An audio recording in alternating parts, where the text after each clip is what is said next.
Luckily, he can't hear you. Oh. Okay. And it says we are about to go live. Okay. We timed out. This does not look good. It says live. It does say live? Yeah, it says live. Oh, we are live. Well, my other screen didn't say that. Sorry, folks. Hooray. So if you're wondering what's going on, this is Karen from NewClevelandRadio.net. We've been having network problems at the studio for the last 48 hours. Okay. So hopefully we will be able to record, because it is time for What in the World with Paul Seaburn and his sidekick, John DiNallo. Hey, thank you, Karen. Yes. That was the media mogul, Karen Hale from NewClevelandRadio.net, our platform for What in the World, which is the reason why you're here listening or watching us on Tuesday, the May 10th. Looked at my calendar up there. Beautiful day in Brecksville, Ohio, which is where we're at in the Northeast Ohio area, right around Cleveland. I am Paul Seaburn, I'm the host of What in the World. We're here with Karen Hale, as I mentioned, our producer, media mogul, and co-host. And someone just slipped into her screen back there. I believe that's her husband, who used my to be IT guy. The IT guy. There you go. IT. And of course, on the screen as well is John DiNallo, our sports guy and co-host. Say, hey, John, how are you? Oh, I am well. It's a beautiful day in Cleveland, as you said. Hi, Paul. Hi, Karen. And hi, everyone. Hey, John. Should be a great show. Welcome back, John. John was gone last week. He was doing his civic duty as a election polling place person. Would that be a good description of what you did, John? Well, that's very accurate. That's very accurate what I did, and it was a good experience. We had a good turnout where I was at. So. Oh, great! That's always good to hear. Yeah. Yeah. Well, we're not here to talk about that kind of stuff anyway. We're here to talk about what in the world's favorite subjects, real news, sometimes strange, always funny. The weird news that goes on around the world that you don't hear anyplace else. So you come to What in the World once a week on Tuesdays at 3:30 live, or on YouTube, or on your favorite podcast platform, where we're free, by the way, to catch the weird news. No politics, no bad news, no business, no religion, none of that stuff. Just the weird, strange stuff that goes on in the world. Whether it's strange, that's right, Karen. Thank you.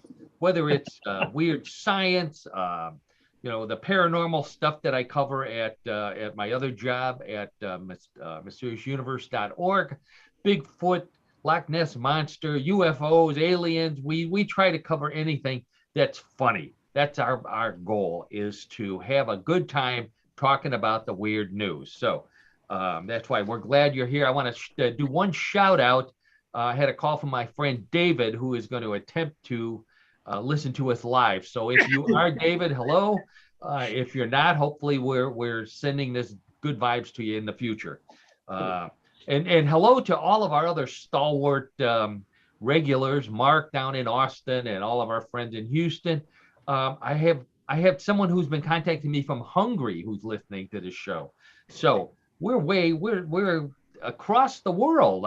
We have to send them food if they're hungry. Oh, Karen, where's Bigfoot on that one? Yeah, I agree, Bigfoot. There he is. Karen, I'm rubbing off on you. That's terrible. Let's get to the news before Karen comes out with another one. Yeah. What are we talking about today? Oh, John, we're so glad you're back. We've got the lady with the world's longest fingers from Turkey. Yeah. Baby dinosaurs on video. I think you'll like this. But I'm just looking at my notes. I misspelled baby, B-A-D-Y. Baby. Wow. Okay. This is another one for you, John. A Bigfoot trap in Oregon. Oh, I'm all ears. I'm all ears. Well, I'm sure that's right. And mafia monkeys in India. That's an interesting story. A little bit on Marilyn Monroe's hair. The world's largest ballpoint pen. We love those world records. And vampires who are worried about humans. Go figure.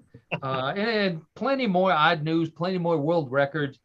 Strange sports. We got John's got another weird sport for us this week. And then, of course, we play everybody's favorite weird news game, Bluff the Co-host. So stay tuned for that. It comes on at the end of the show. But right now, let's get right to the strange news. For those of you that are listening on Apple or one of the other audio podcast platforms, we occasionally have photos that go with the stories that you can see on YouTube. So it's always worth it to take a look at us later on YouTube. You can see what lovely people we are and also take a look at the photos. So let's get right to it. Let me check our time right here. John, I mentioned John is back, and I thought of you, John, when I read this story. So this one's dedicated to you. This is your welcome back story. All right, thanks. Excuse me. Thanks, Paul. A man in England, okay, found a way to get in shape for the beach really quick. And John, I know that's always a challenge for you every spring, getting your body beach ready. Of course it is. Well, this guy, he was ready for the beach instantly with rock hard abs. And I want to show you his rock hard abs, and we'll talk a little bit about how he got them. There he is. Take a look at those. He lifted up his shirt, and he's got rock hard abs. Oh, no. Where do you think he got those, John? He got them at a tattoo parlor. Believe it or not. Are you Yeah. Wow. I'm serious. But this is what in the world? We have only real true news. Sure. I don't have his name. I don't think he wants to be known. But he went to a tattoo parlor and talked to the guy, and the guy said he told him his problems about getting in shape. The guy said, I had just the thing for you. And he tattooed what appears to be a bodybuilder's rock hard abs on his fairly pink abdomen. Wow. And we can that is ugly. we can tell it's fairly like that before. I never saw seen. Yeah, it's you know, you got to admire the tattoo artist. That is a work of art. I think so. Yeah, he should have wrapped it all the way around, because you can see the pink love handles hanging off the sides there. Oh my God. So he thinks he's going to impress the girls at the beach now, young guy. But I heard he wants to go to a nude beach, which means he has to get another tattoo down one of his legs in order to impress that crowd. The point is, this is not the thing to do if you want to look good at the beach. The point is, you should work out. There's rules for going to the beach. It's like Fight Club. What was the first rule of Fight Club, John? There is no Fight Club. I thought there was never talk about Fight Club. Is it there is no Fight Club? No, I think there is. Well, no, you might be right, but it's got the same spirit either way. Either okay. Good answer. I'm going to remember that one. Right. It's got the same spirit anyway. Well, there's also the Fat Club, which I kind of a spin-off of the Fight Club. The first rule of Fat Club is, in order to have six-pack abs, you can't have any six-packs. That's and I think that's this guy. Yeah. I think that's this guy's problem. He had too many six-packs. Yeah. Now, John, for our friends of a certain age, you remember Charles Atlas. I remember Charles Atlas. Sure, I saw him in the back of those comic books when I used to read comic books, or even like magazines. Sure. Oh, what happened to him? I lost him. I thought I had a picture of Charles Atlas. That's right. It was in the back of comic strips, comic books, but graphic novels for you kids these days. There was an ad for Charles Atlas, and there was a drawing of this guy who was laying on the beach with his girl, and another big bodybuilder comes and kicks sand in his face. So he decides, I'm going to get in shape, and he develops the Charles Atlas method. And the next picture, he has six-pack abs, just like that. He just miraculously is in great shape and has six-pack abs, and kicks sand in the face of the bully who comes to pick on him again. The reason why I went through all of that is because if you decide to get your six-pack abs the tattoo way, a bully's not going to kick sand in your face. The women on the beach are going to kick sand. Yes, you got it. Right, they're not going to like that. They're not going to like that at all. There you go. And then bury you up to your head. Yep. So anyways, there you go. I don't think any of us will be trying that. No. So we love to do food stories on What in the World. So here's our first food story of the day. Scientists at the University of Cambridge, also in England, invented a robot chef. I'm going to take this guy down here. I don't want to be looking at him while we're trying. There we go. Okay. Robot chef, okay, with artificial intelligence. So they trained it, the robot chef, to taste food. So apparently it has an arm and it has some sort of robotic mouth and tongue, I guess. And it can taste food at different stages of the cooking process to determine if it's done or if it needs more salt. How do you know that there's something wrong when the robot chef is working? They also taught it how to spit. So I am a cook, and I had to think about this for a second. Why on earth would it be doing this? And the strategy is that food changes consistency and flavor during the cooking process. So while it may taste one way when it's raw, by the time it's almost done cooking, I guess it tastes a different way. I'm not a big fan of tasting things while cooking. So maybe I should be, or maybe I should be replaced by a robot chef. I don't know. No, can't replace you with a robot chef. That's not. Well, we talked about this on another show, John. If it's a true chef, it needs a robot arm that can throw spaghetti against the wall to determine when it's al dente, right? That's like a scientific approach. That's scientific method for all you scientists out there. There you go. And it also has to have a liver because you need to know when to add more wine. So, right? Yeah, right. Yeah. Stands to reason, if you ask me. Yeah, right. So I think that these scientists missed the boat though by only adding a robotic mouth and tongue to the chef robot, because what they really need is both an auditory, a hearing sense for it, and also a sense of smell. And the reason for that is so that it can smell the smoke and hear the smoke alarm going off, because that's a sure sign that there's something wrong. Right. As he burns the dinner, as the robot burns the dinner, right? There you go. Yeah, and possibly the robot arm as well. All right, so this was, I love this story. This was one of my favorite stories on Facebook this week. By the way, for those of you listening, I occasionally put some of these stories on Facebook to test out some of the jokes we might be trying on What in the World. Also, just to share them with the masses. There's actually people out there who don't listen to What in the World. So don't tell me that. I can't. Oh, I'm sorry, Karen. It's sorry to break the news, but this was a great story. This lady is in Turkey. I'm gonna force you to look at him one more time there.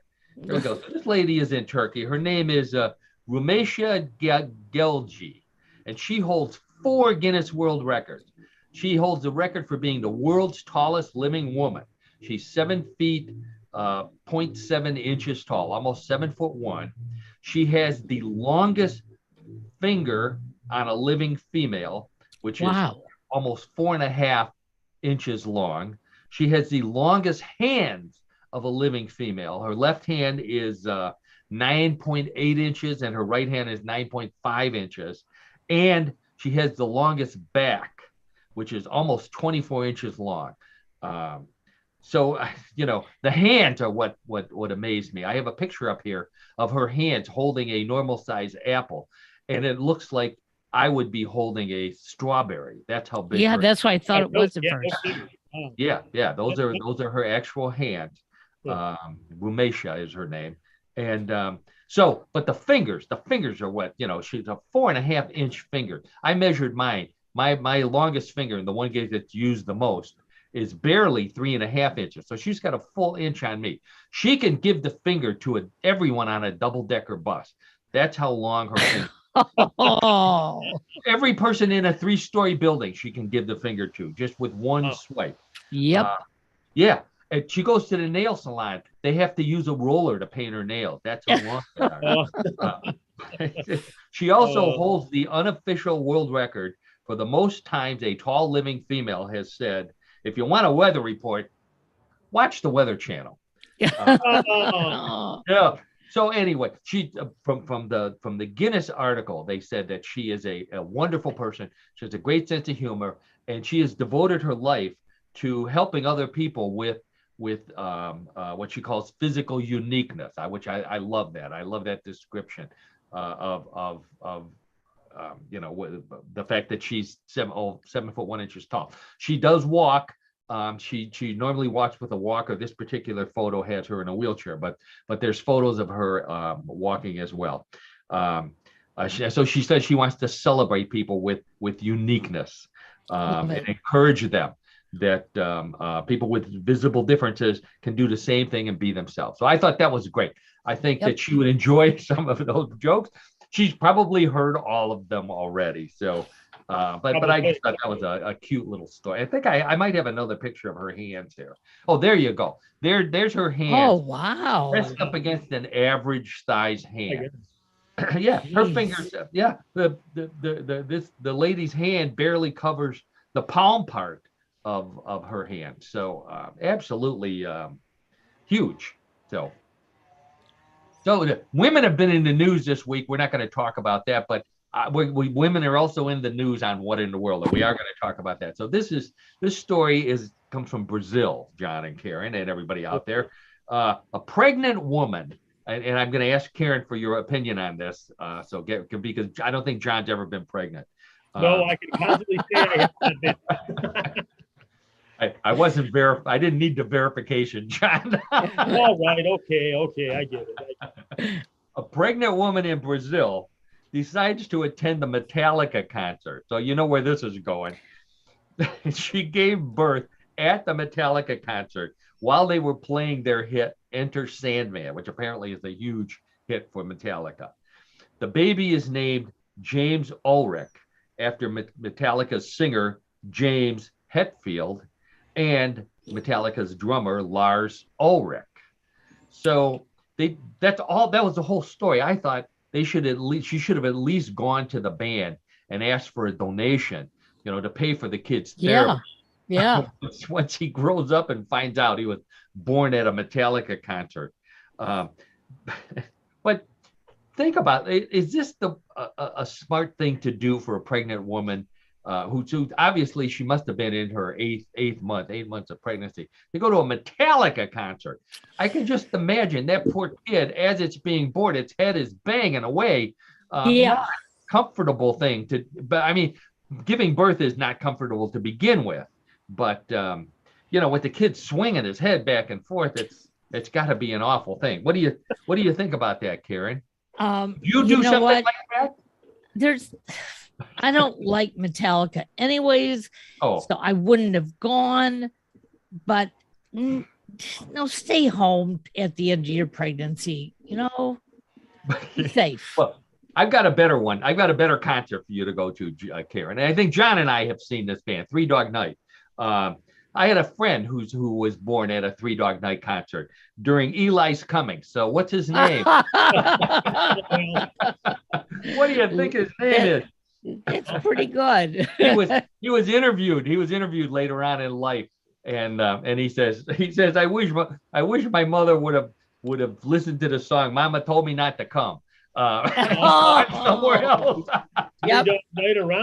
Three Dog Night Around. Wow, those. There you go. That's right. But the lady at the Metallica concert, once she knew that the baby was on its way, what she should have done is asked the band to stop that song and do a Beatles song, like Get Back. Yeah. Not a bad idea. Metallica Get Back. Maybe they do. I don't know. Metallica, if you're out there listening, give me a call. So speaking of, we'll go back to world records here for a second. The Guinness Book of World Records in the news a lot this week. They announced the record for the world's largest ballpoint pen that actually works. Works. Now, if you're listening to the podcast and you're under 25, go ask your grandpa what a ballpoint pen is. This is a ballpoint pen made in India, made by a guy in India, 18 feet and 18 feet 1/2 inch long. So that's like a telephone pole. In fact, I think I have a picture of it while I'm giving you the official statistics. Why would he make it that big? Because he had a big piece of paper to draw on. Oh my gosh. 18 Whoa. feet long. It weighs 82 pounds. Oh my 82 God. pounds. It gives you full body carpal tunnel syndrome holding this thing. It takes 5 guys. You can see that, and it actually works. You can see on the large piece of paper, the ball works. There's ink inside of it, and on this particular piece of paper, he drew a smiley face to match his smiley face, because he just got in the Guinness Book of World Records. Yes. You know what? So I don't know if the 25 and unders are bad.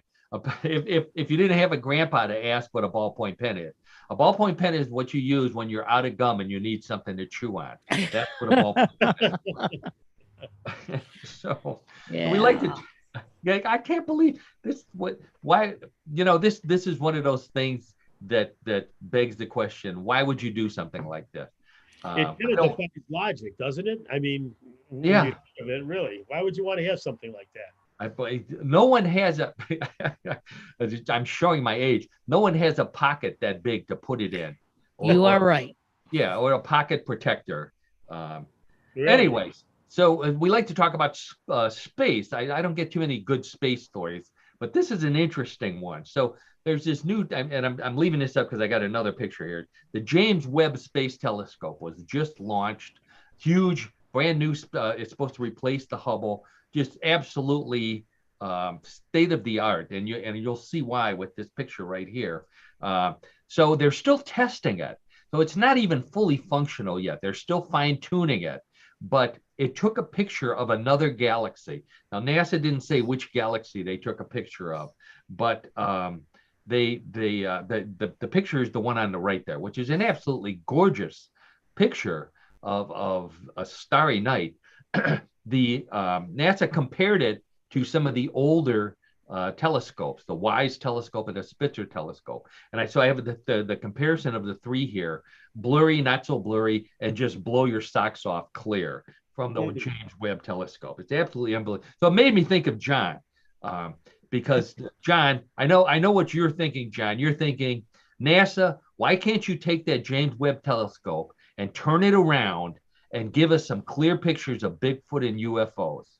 Because, I mean, if they can see galaxies far, far away, they ought to be able to see Bigfoot on the surface of the Earth and give us some clear pictures. Well, Paul, you're 100% right. That's exactly what I'm thinking about both of those 2 aspects. The aspect of Bigfoot and, of course, the UFO.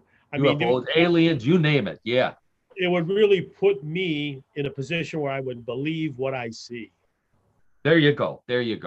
But it's a great time to be an astronomer. I've said this in some of my Mysterious Universe articles. I do more on astronomy on Mysterious Universe. And it really is a great time to be a space scientist and an astronomer, because these telescopes are just so unbelievable.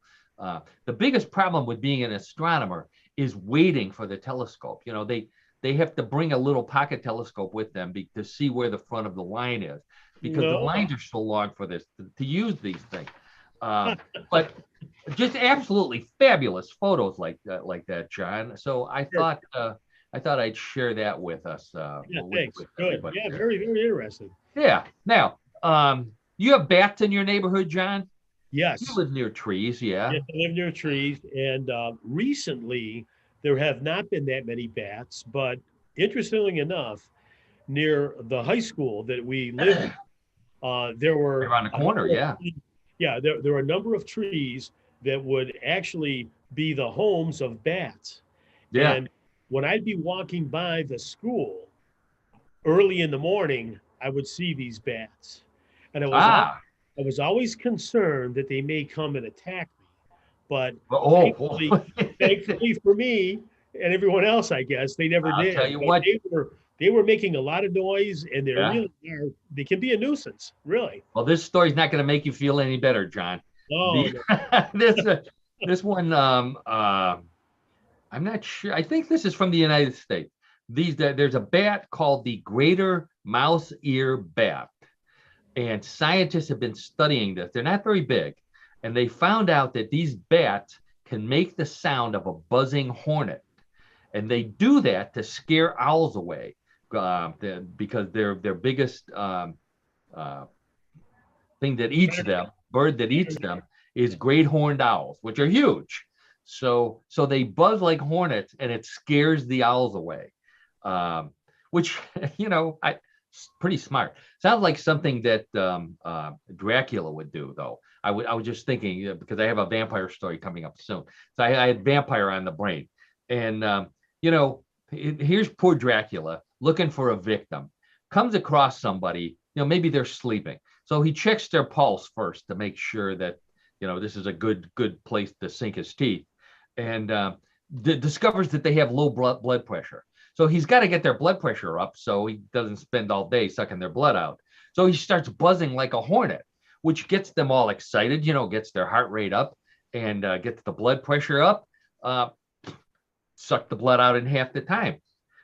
Dracula, if you're listening, send a check to me, care of nuclearradio.net for that idea. I think you owe me. Good one. Yeah, so buzzing bats, John. Be careful on your walk.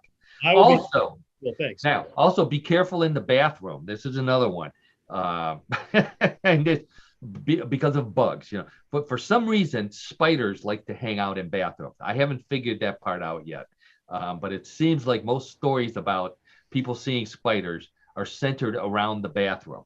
So before you smash that bathroom spider, they considered a story about it. This amazing tropical spider called the Tracheala extensa is its Latin name. And researchers just discovered that this tropical spider can cover itself with a film and hide underwater, holding its breath for as long as 30 minutes before it rises back up to the surface and does whatever it's been hiding in order to do. That's an amazing statistic there. That's an amazing fact. 30 minutes, yeah, and it uses the fur. They have those kind of fuzzy, hairy legs. It uses the fur. It wraps it around itself to keep itself warm, and also it covers its nose. I'm not making this up. I wish I had a photo of it. Covers its nose and mouth so that no water gets in while it's waiting to float back up to the surface. So the first thing that comes to my mind is I'm no longer going to just check the ceiling for spiders when I go to the bathroom. Now I have to check the commode too, because it could be one of those hiding in there. And, I got a rolled up magazine for the one on the ceiling. What do I do about the other one? Well, that's what you come prepared.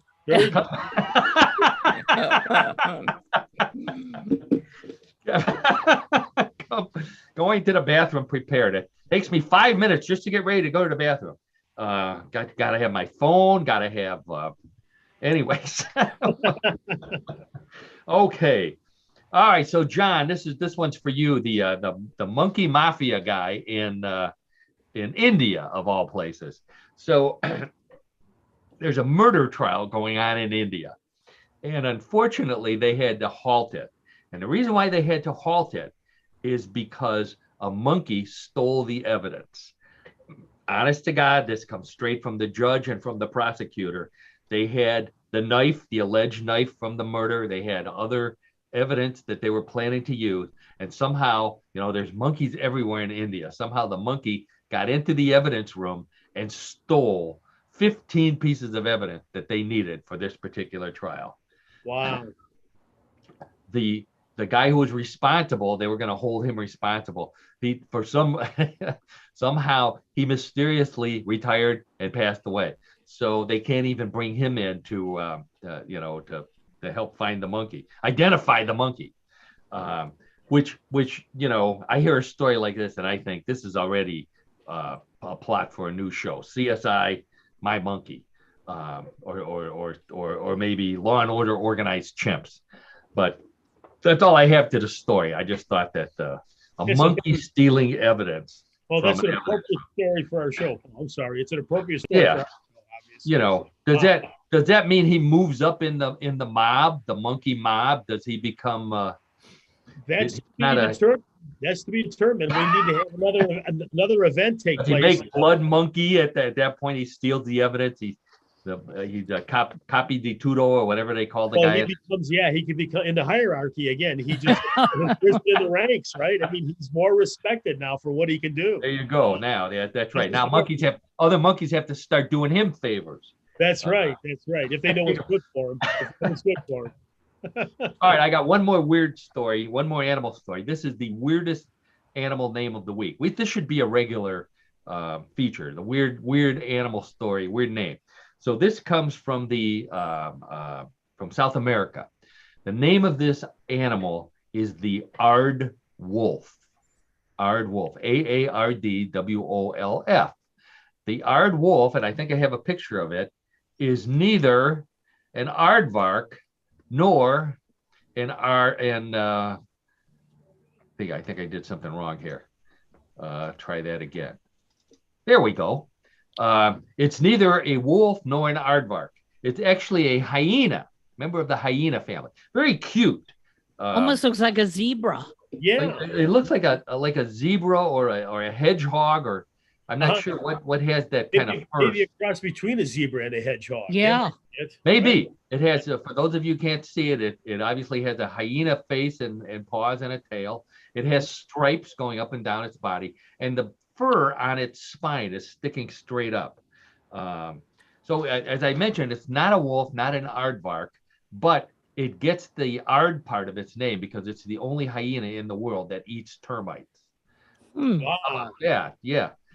So the reason why it's in the news this week is because paleontologists doing research in South America found two skulls that are 15 million years old. And they believe that they're the skulls of the animal, the first Aard wolf that broke away from the hyena species. So all the rest of the hyenas stuck with meat. This one, for some reason, decided to switch to termites. Interesting. Why would you switch from meat to termites? I don't know. Maybe the only thing I can think of is it discovered chocolate and it was dipping the termites in the chocolate. I can't think of any other reason why I would eat termites. I'm with you on that one. There you go. Yeah. So this is the poor hyena. It does get laughed at by the other laughing hyenas. So I feel sorry for it. I think I have a. So how does it get the termites, you may ask? How? With a tongue, the length. Oh my God.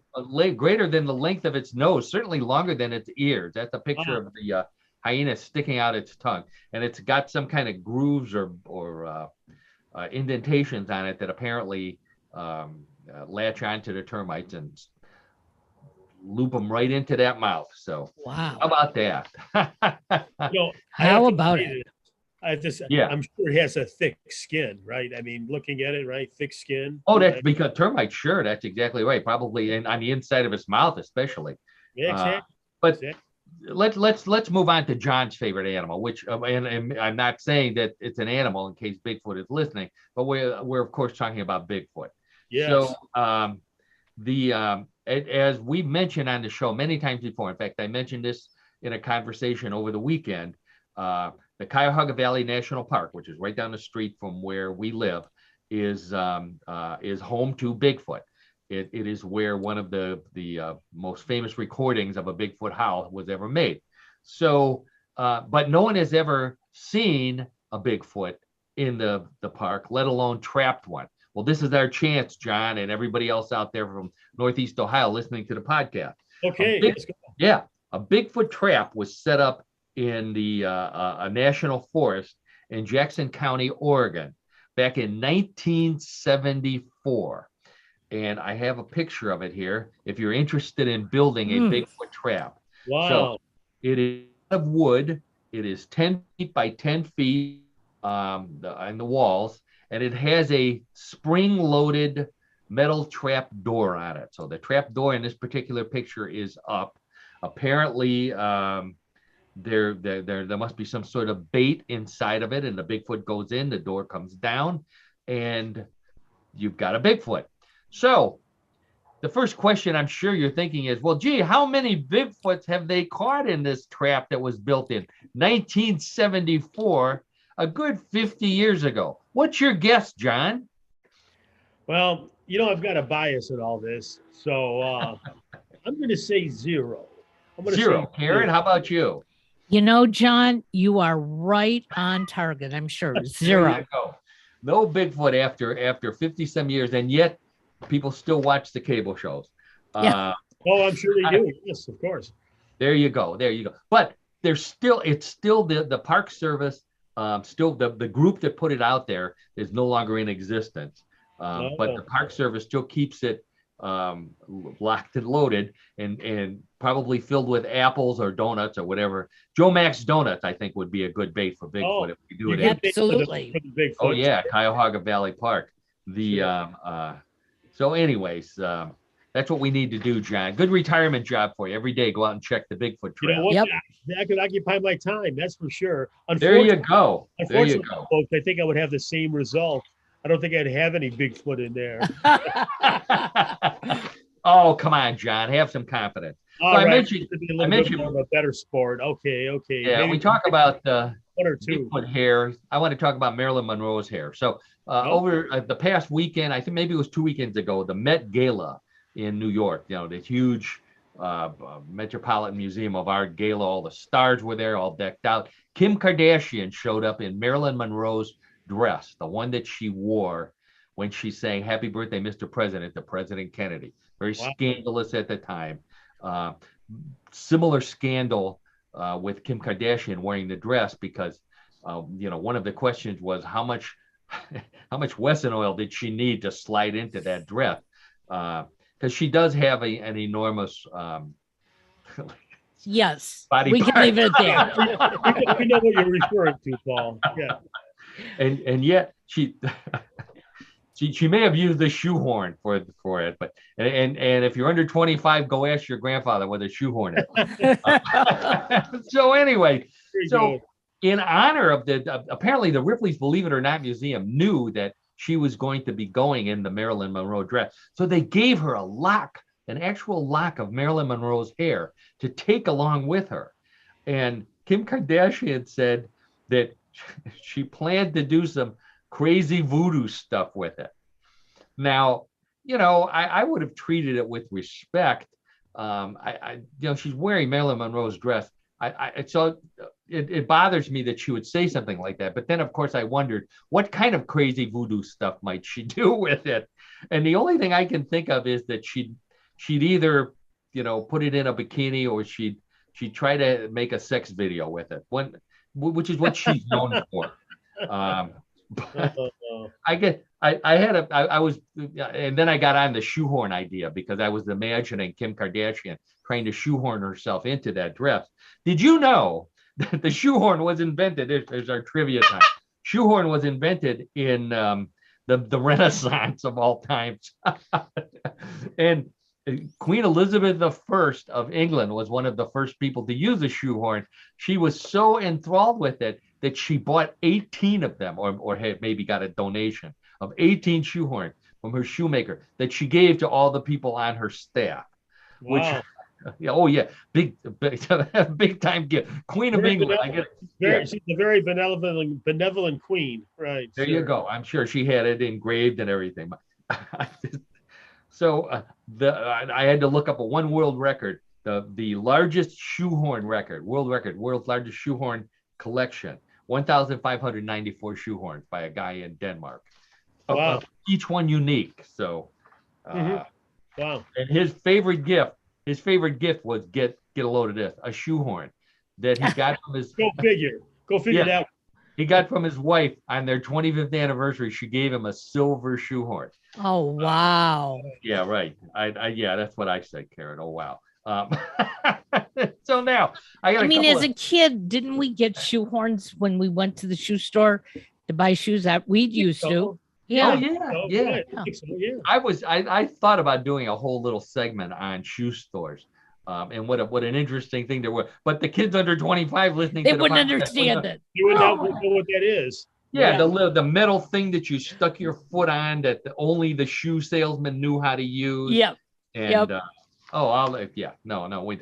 And then Anyway, all right, John, I have another Bigfoot story for you, and also roll it out, Paul. the dinosaur babies. Yeah, the dinosaur babies. So this is this first story comes from Iowa. So I'll put the photo up, John. Oh, there we go. Oh, look at that. That's the baby dinosaur. That's correct. It is. Yeah. What show was that, Karen? Dinosaurs. Dinosaurs. That's right. Yep.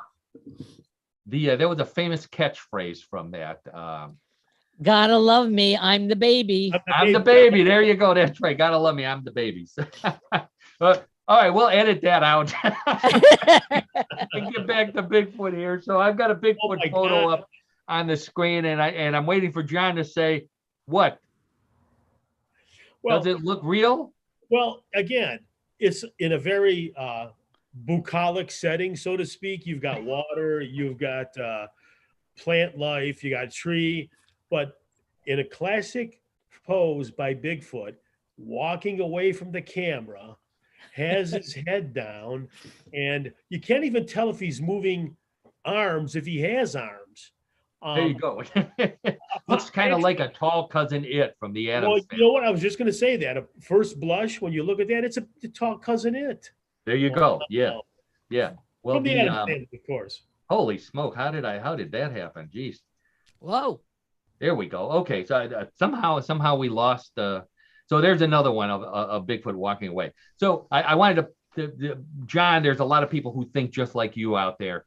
So take heart. A radio station in Iowa saw these photos, and the guy who posted them said he swore it was Bigfoot. He said it was in Iowa, the Shell Rock, Iowa, and he said he thought it was a bear, but once I got a better look, I realized it was definitely a Sasquatch. So the radio station, the DJ takes a look at these and does some research. In other words, he did a Google photo search on these two photos, and lo and behold, they came from a story that happened a year ago in Kentucky, where the guy in Iowa copied word for word the entire explanation of what the person in Kentucky saw. Happy to be safe at home, definitely a Sasquatch.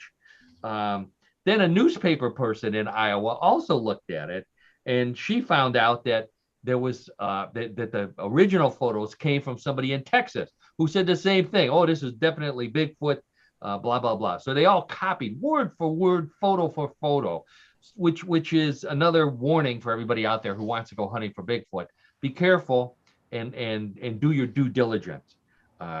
So for those of you who are want to be Bigfoot explorers, that's one of the things that I do.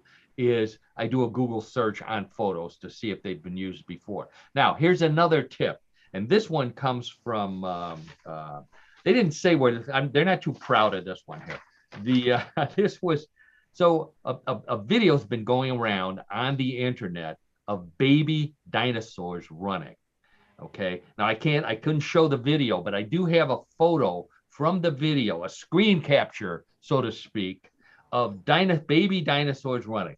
So let's take a look at that picture. So you can see they're running to the right. They look like little baby brontosauruses would be what I would say. And the video is really cute. They're running across the screen. They're splashing in the water, just having a great time as they go through the stream and up the beach. So what do you think? Do those look like baby dinosaurs, John and Karen? Well, to me, I'm sorry. Again, it's grainy. I mean, it's hard to really determine that. I would say, being the skeptic I am, I'm going to say no. No, okay. So I mean, Karen, there's only one there that looks like it might be, but it could be a toy sitting there. Well, okay. The video obviously helps along.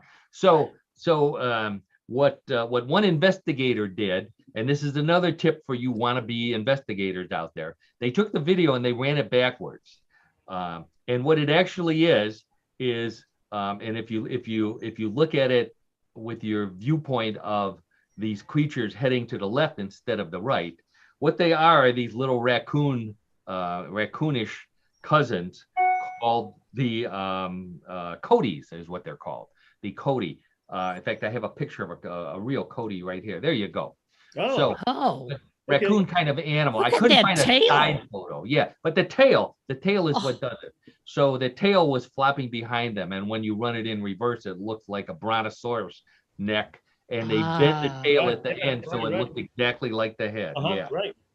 They live in South America, Central America. So don't be fooled. That's our message for this week for all of you who want to be junior cryptologist or cryptozoologist, as we call it in the business, and looking for monsters around the world. Check your photographs, run your videos backwards, and you'll be a hero to all of us who don't want to be fooled. So I think it's time. We've gone through all of our animals here and all of our photos. I wanted to stop at this time because I think it's time for What in the World of Sports with John DiNallo.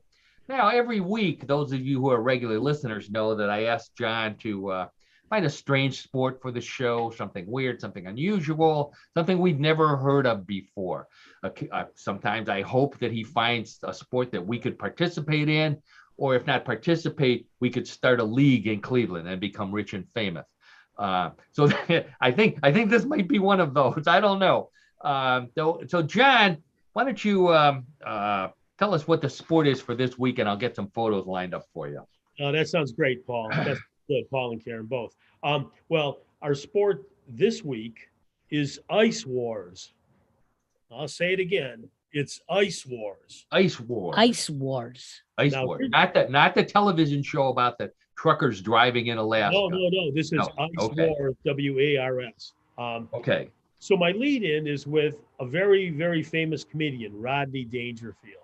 Oh, loved Rodney. Rodney said, this is a direct quote, I was at a fight last night and a hockey game broke out. Now, wait a minute. Rodney. Wait one second. Though. Old Rodney might have been confused about what exactly he was watching if he saw our sport this week, which is Ice Wars. And let me explain. Ice Wars starts out looking like hockey. Okay.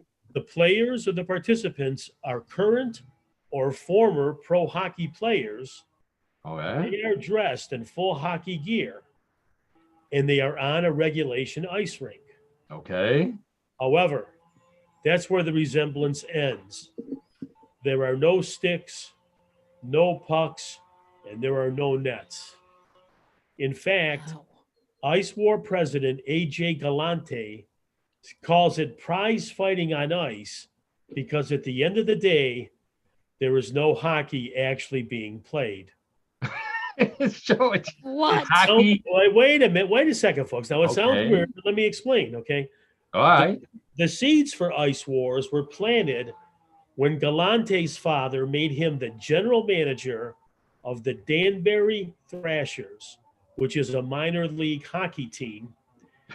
Their players were so violent, they were the subject of a Netflix documentary titled Untold: Crime and Penalties. Then moved. Okay. Right. Now so Galante then moved to become a boxing promoter. He realized that fights were what the fans wanted when he saw the rise of combat sports. The explosion of combat sports in the last 10 years, mixed martial arts, those types of sports. Right. It runs the gamut from knuckle boxing to pillow fighting. I mean, really, if you really look out there, there's all these different types of combat sports. Fights, yeah, lots of fights. Okay, so he's getting into fights.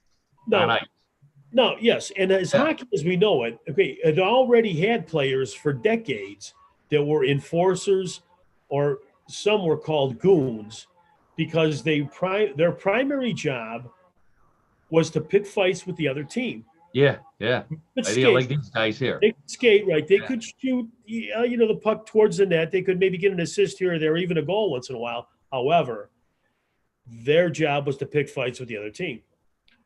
Galante decided to get rid of everybody but the enforcers. So now you have a sport that's born where all you have is enforcers on the ice. Okay. Now, believe it or not, Ice Wars has rules. It does have rules. A bout consists of 2 1-minute rounds with a 30-second, and take this with a grain of salt, icebreaker in the event that the fighters split the rounds. Since an average hockey fight is usually under 20 seconds, Ice Wars gives fans more headbanging for their bucks. And I found that to be an interesting statistic. Okay. When you see a hockey fight, a pro hockey fight, or at an NHL game, yeah, it's longer than 20 seconds. But according to this information, it's 20 seconds in duration. Well, the referees are, they really don't want you fighting too much. No, but I think these guys are, and it's kind of coincidental if you're able to see on the screen when you look at the word underneath or on top of the 2 fighters or the 2 hockey players, enforcers. But yeah. I mean, there's no sticks. I can see from this photo, no sticks anywhere, no. No, not at all. I mean, they're on the ice to fight each other. One player with some experience was Daniel Amesbury. I think I have a photo of him. You have Amesbury? Yeah. There he is. There he is. That's him. That's him. A happy-looking fellow. Yeah, look, he's got a kind of a grim look there. But wait. He participated in what was called the Battle of the Hockey Enforcers event. It was an actual event. It was held in British Columbia in Canada. Of course. And that activity served as the inspiration for Ice Wars. Now, while no National Hockey League player are expected to participate, there are plenty of Ice Warriors signed up from the junior or minor leagues. There's a team actually here in Cleveland called the Monsters. Yeah, right. They are in the American Hockey League, or AHL, and there's also mid-tier leagues called the ECHL and the LNH. Excuse me.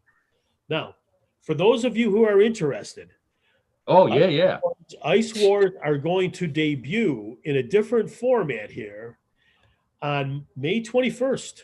Ooh, this month. It's coming up quickly. So it's going to be 8 men in what is called, quote, King of the Rink, unquote, heavyweight tournament.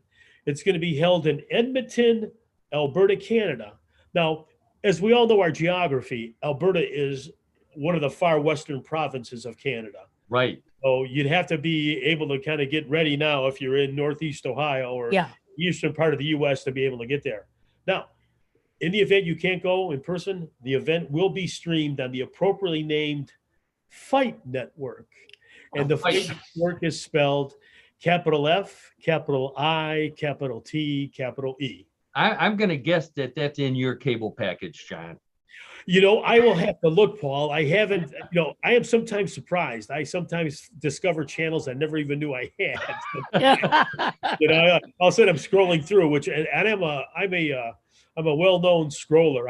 I'm always looking for different channels and different things to I would think you've got every sports channel available to you. Well, I am locked in on quite a few of them, Paul. Maybe we can get a report from you after the tournament is over. Well, you know what? I will try to do that for an upcoming show. Let me try to do that. Okay. Now, in conclusion here, in a summary, if Ice Wars catches on, get ready for more sports to follow suit. This could be just the thing trying to get more guys to watch figure skating, which is typically watched by ladies because men don't like to watch figure skating. Heck no. Oh, man, that would be great. Just kind of throwing it out there, folks. Just throwing it out there. For ice dancers going at it, I think I'd pay to see that. I mean, I think this goes into the category of what next. Obviously, exactly. It's brutal. I mean, and I'm not trying to trivialize this. Okay, it is brutal, but I'm gonna go on a tangent here for a little bit. Okay, I'm an older person, and mixed martial arts and the cage fighting and all that stuff. Okay, it's a lot different than pro wrestling. I mean, those people are out to hurt their opponent, and quite frankly, I won't watch it. I really don't. I know young people like it, and there's a market for it. And again, more power to you if you can enjoy that. But I really have no interest in watching that. Just but Ice Wars you'd go for. Well, yeah, no, just an opinion though. Well, John, You know, they look like fun to me too. In fact, they look like a sport that you and I could still participate in. Maybe they have a senior league. A senior league? What are we? Yeah, are you going to put 20-pound or 30-pound gloves on us? You know, so we don't hurt each other. Yeah. No, John. Seriously, I found a training video. Oh, do you really? Yeah. Now you don't have to get a tattoo. Let me show you. I found a training video that's going to get us into the shape for Ice Wars. Here's the training video right here. Oh my gosh! Yes. Abbott and Costello hit the ice. There you. Oh my Lord. It's an old Abbott and Costello movie about them hanging out at some kind of lodge where they're ice skating and skiing and doing all kind of silly stuff that only Abbott and Costello can do. Well, as they say, you can find humor in anything, pretty much. So I think that's right. You can find it right there. So very good. This is the movie where they say who's on first, what's on second, and I don't know is in the penalty box. Oh wow. Okay. Wow. Oh my gosh. Well, see. All right. Okay. Good. All right, John. So that was it. Ice Wars. That's our sport for the week. Thank you, as always, John. A very interesting sport, or almost sport, I guess. Combo sport. Let's say somewhat of a sport. Somewhat of a sport. Okay, somewhat of a sport. We'll go with that. All right. So that means it's time for another sport, which is everybody's favorite weird news game, Bluff the Co-host. For those of you who are new to the show, Bluff the Co-host is the game that's based on weird news stories, similar to the ones that we've been talking about all afternoon, with one difference. Some of the stories may be real, but some may be bluffs, and it's up to Karen, John, and those of you playing at home to decide which ones are real, which ones are bluff. Betting is allowed. Place your bets. Karen and John, hands on the buzzer. Let's get right to the story. I don't have a theme here. This is just random stories here. So story number one. It's bad news when you walk into a public restroom and find out the toilets are clogged. It's worse news when you find out that the toilets are working, but you can't flush them because someone stole the handles. That's the case in Toyota, Japan, which not surprisingly is the home to the Toyota car company. However, even Toyota can't help police find out who is stealing the handles from toilets and urinals in public restrooms all around the town.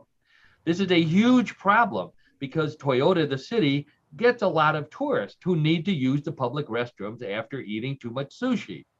City officials in Toyota are offering a reward to anyone who can help the police flush out the toilet handle bandits. All right, so the city of Toyota, Japan, where a rash of toilet handle thefts have shut down the public restroom. What do you say, Karen? Real or bluff? Well, for some reason, thieves like bathrooms because at a local big box store about 2-3 months ago, thieves took those spider wraps that they put around packages so that you can't get out of the store, and they threw them down the toilets and flushed them. Geez. And we didn't have toilets for that weekend. Wow. So now that I'm hearing this, I'm going to say it's real because there's something about a toilet. And another thing that we just learned this week is thieves like bathrooms. Yeah. Okay. So Karen says that's a real story from Toyota Japan. John, how about you? Yeah, I'm going with Karen on this because anything is possible these days. And that does not seem to be that far out of the ordinary. I mean, could you really see a person doing that or persons doing that? Absolutely. I'm going to say it's a true story. True story. So John and Karen both say it's true. I don't even know how to get the toilet off. I mean, the handle off. I don't either. No idea. Yeah. No idea. Okay. All right. Well, let's check. Let's see. Both of you say that's a real story. Let's check with the judges. And the judges say congratulations to both of you. That was a real story from. All right. Way to go. We're good.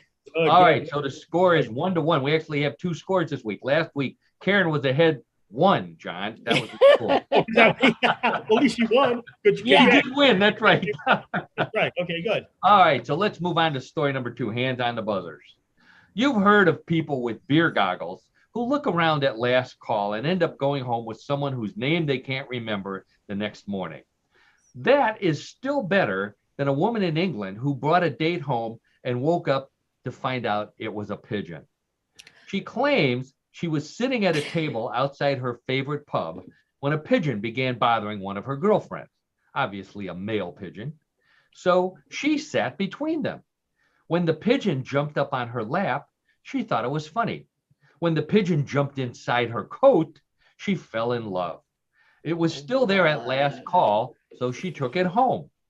According to her Facebook page, they are now a couple, and the pub is their special place, proving once again that there's someone for everybody. All right, John, we'll start with you. The lady who at last call goes home with a pigeon, and now she's in love with it. Only in England. What do you say, real or bluff? Well, you know what? I don't know how much she drank, or whatever. I mean, I'm gonna pray this one is false, because I mean that's just too weird. Even for this show, it's too weird.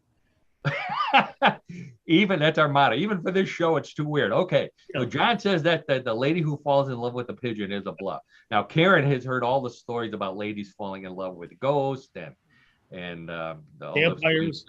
That's vampires. Yeah. So Karen, what do you say? Real or bluff? You know, pigeons are awfully dirty, and it better be false, because I can't imagine what her bed looked like the next morning if there was a pigeon. Well, there's an interesting angle that I had considered. Yeah. I don't have any photos of that. Don't worry. Okay, so when it comes to the lady in England who fell in love with a pigeon, Karen says that it's a bluff. John says it's a bluff and too weird even for this show. Let's check with the judges, and they say, it's exactly weird enough for this show. That's a true story. Oh my God. No. Yes. Yeah. Google it. Don't worry, there's no pictures of her bed, but there are pictures of the lady. I'm not Googling it. I'll believe you. Well, I guess that can be put into the category of anything is possible. Anything is possible, John. That's your motto for this week. All right. So that means the score is still tied 1-1. Yep. Okay. And in round number 3, points are doubled, but that doesn't matter this week because the score is tied. So let's get right to it. Hands on the buzzers. Everybody at home, get ready for this one. We're ready. For the 15th straight year, a town in Wisconsin celebrated Mother's Day by honoring its most famous mother, a cow that was born with 2 functioning udders. Veterinarians there at the birth said that there was no way this calf could survive, let alone have its own calves, but the 2-uddered cow has managed to have 10 healthy calves, none of them females, and none of the female calves having the same condition. The cow's owner says that her own calves quickly figure out that they can get milk from both ends. And the mama even lets other calves double up when their own moms are low on milk. The town toasts the 2-uddered cow every Mother's Day by drinking shot glasses of her milk, which is safe for human consumption. All right, Karen and John and everybody out there, the town in Wisconsin that celebrates the 2-uddered cow born over 15 years ago that still is healthy, has healthy working udders, and 10 calves drinking out of them. What do you say, Karen? Real or bluff? Wow. I don't know. I don't know much about cows. How about udders? You know anything about udders? Oh, I have a few others in my pocket. No. Okay. I'm going to say it's true. Oh, Karen says it's true. The 2-uddered cow. Okay. All right. John, how about you?